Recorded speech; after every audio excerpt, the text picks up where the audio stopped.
O Diário de Anne Frank.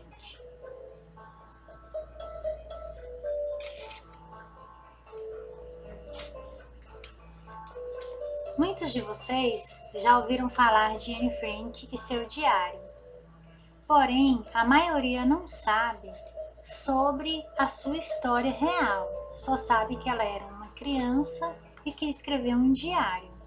Não é isso? Mas a vida de Anne Frank não foi só escrever um diário. A vida dela foi muito além disso. Mas quem é Anne Frank? Anne Frank nasceu no dia 12 de junho de 1929. Ela tinha uma irmã que era 3 anos mais velha que ela. Nessa época, a situação na Alemanha era péssima. Havia pouco emprego e a pobreza era imensa. E nesse cenário, o conhecido Adolf Hitler e seus partidos, eles receberam o apoio de um número crescente de adeptos. Hitler odiava os judeus, pois ele achava que eles eram culpados pelos problemas do país. Então ele deu uma voz de sentimentos antissemitas, que prevaleciam na Alemanha. Por causa desse ódio aos judeus, a situação no país é péssima. E os pais de Anne Frank, Otto e Edith Frank, eles resolvem se mudar para Amsterdã. Otto fundou uma empresa que comercializava pectina, isso mesmo, que era ele era um agente gelificante para a preparação de geleias. Nessa época, a Anne, desde cedo, na Holanda, ela aprendeu língua, ela fez novos amigos e andou numa escola holandesa no bairro. O pai dela trabalhava arduamente para fazer prosperar o negócio, mas só que não foi fácil. O pai dela tentou também montar um negócio na Inglaterra, mas não teve sucesso e acabou por encontrar uma solução ao vender ervas e especiarias. Quando foi no mês de setembro de 1939, Anne tinha 10 anos e a Alemanha invadiu a Polônia. Começou então a Segunda Guerra Mundial. Passados alguns meses, até 10 de maio de 1940, os nazistas invadiram a Holanda. 5 dias depois, o exército holandês rendeu-se aos poucos. Porém, parques, cinemas, lojas não judaicas e outros lugares estavam proibidos aos judeus. Por causa dessa situação, essas regras restritivas, era cada vez mais difícil ele poder passear, sair, e o seu pai também perdeu o negócio devido a essa situação. Todas as crianças judias, incluindo a própria Anne, tiveram que parar de ir à escola. Os nazis, eles eram cada vez mais longe, Os judeus tiveram de começar a usar uma estrela de Davi, pois surgiram rumores de que todos os judeus teriam de deixar a Holanda. Margot, que era irmã de Anne, recebeu um telefonema 5 de julho de 1942 para se inscrever para trabalhar na Alemanha nazista. Os pais ficaram meio assim desconfiados, sem entender, eles acharam isso estranho. Na verdade, eles não acreditaram que se tratasse de um trabalho e eles resolveram se esconder, imaginando que estivessem sofrendo uma perseguição. E é claro que eles não estavam enganados. Então, na primavera de 1942, o pai de Anne começou a instalar um esconderijo no anexo secreto de sua empresa. Ele foi ajudado pelos seus antigos colegas. Aí o tempo se passou e mais 4 pessoas se juntaram ao anexo secreto, que foi o nome que eles deram para esse lugar que eles se escondiam.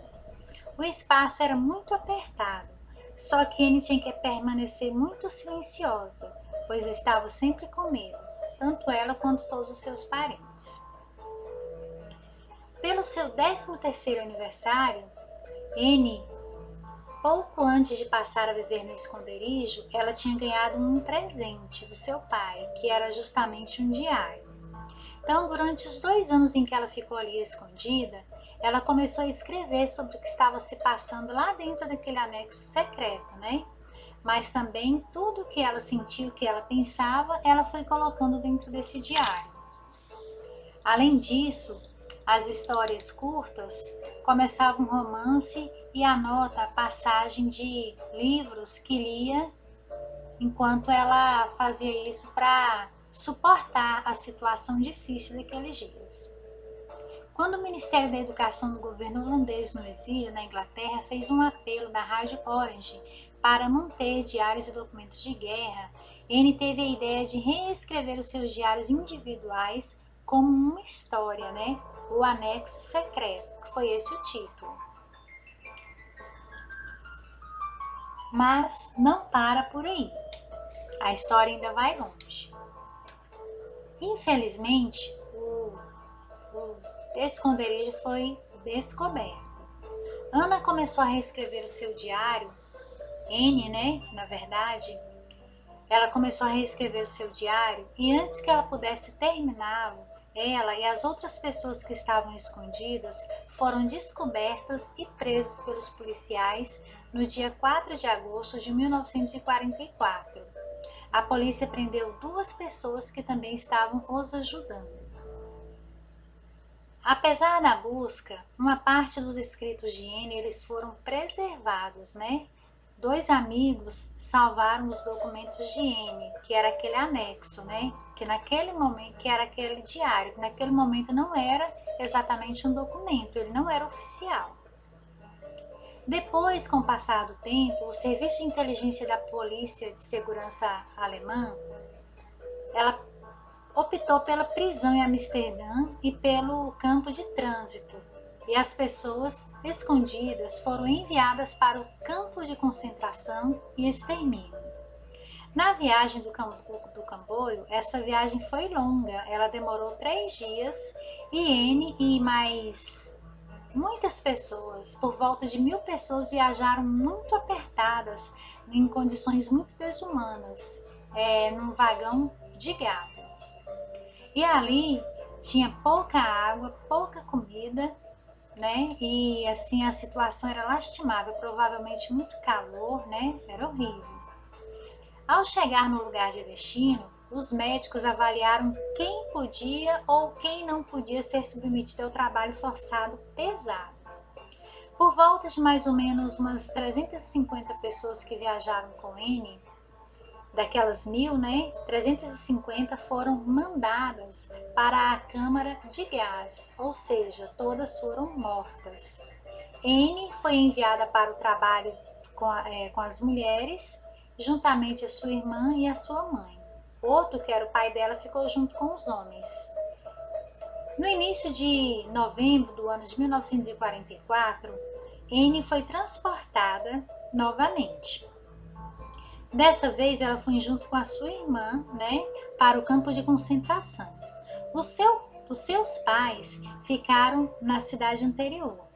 As condições lá da outra cidade onde eles chegaram eram terríveis, eram super miseráveis. Praticamente não tinha comida, lá estava muito, muito frio e N e a sua irmã, elas acabaram ficando com febre tifoide, que é uma doença que mata. Em fevereiro de 1945, as duas, infelizmente, devido à falta de higiene, falta de alimentação, elas vieram à morte. De todos os que se esconderam no anexo secreto, apenas o pai de N foi o que sobreviveu à guerra. Com o tempo, ele foi liberado pelos russos e durante a sua longa viagem de volta para a Holanda, aí que ele ficou sabendo que a sua esposa havia morrido. Aí, quando ele estava na Holanda, ele também descobriu que N e a Margot não tinham sobrevivido, ou seja, ele ficou sendo um homem sozinho, sem família. Os diários de N causaram profunda impressão em Otto. Ele teve a oportunidade de lê-los, né?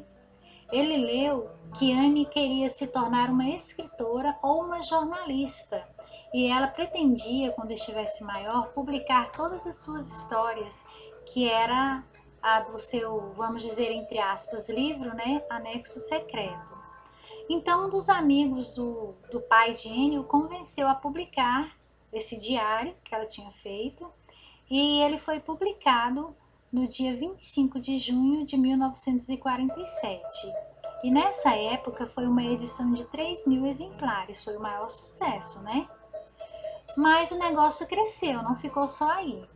O livro, ele viria a ser traduzido por uma média de umas 30 línguas e também seria adaptado para teatro e cinema. Inclusive, hoje em dia tem muitos filmes, muitos vídeos, muitos documentários que contam a história de Anne Frank.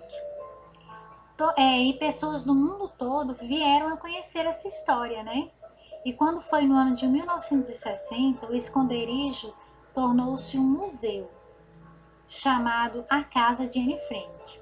O pai, né, de Anne Frank continuou envolvido com a casa e que, né, no caso ele virou um museu até ele vindo a falecer, que aconteceu no ano de 1980. Ele esperava que os leitores do diário tornassem consciência dos perigos da discriminação, do racismo e do ódio contra os judeus. E a história que Anne escreveu, que é uma história verídica, serviu para muitos conhecimento, né, para muita percepção do que é o ódio, do que é a sociedade, do que é a autoridade. E a Anne deixou o seu legado, né? Ela não esperava que isso fosse acontecer, mas aconteceu. E o livro, o diário, hoje em dia está no museu,